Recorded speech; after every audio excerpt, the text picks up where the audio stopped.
This is Worldwide Wrestling Times, a YouTube wrestling channel that talks about the past, present, and hopefully future of professional wrestling. So Tony Khan, who was recently on Busted Open Radio, gave an interview, and in part of that interview he said that Wardlow was very comparable to Sting, especially early day Sting in his career, and how they rose up and got over with the fans.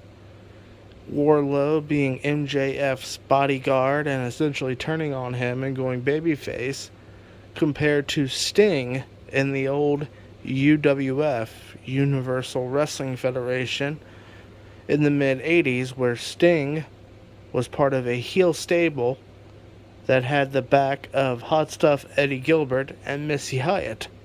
Sting was a heel in those days, and he eventually got over and turned babyface, very similar to what Wardlow recently did. I thought it was an interesting comparison.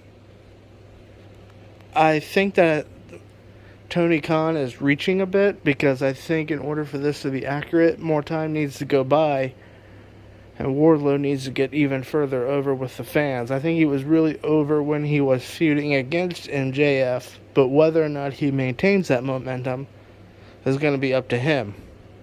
It'll be very interesting to see what happens here. Hopefully Wardlow gets involved in a very good program with a prominent heel that can maintain that momentum, very similar to what Sting did when he eventually crossed over to Crockett and started feuding with Ric Flair.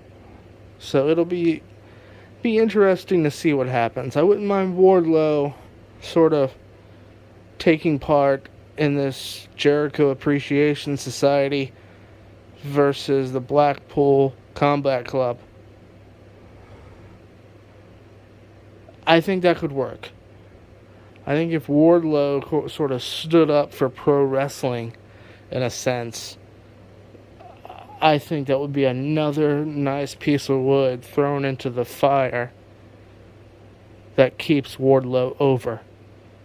But we'll see what happens. He could easily go for the TNT title. He can go for the AEW title here soon.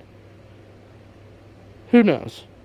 But I thought that was a very interesting comment made by Tony Khan for Wardlow. And hopefully he proves correct. That's all for this one. Thanks.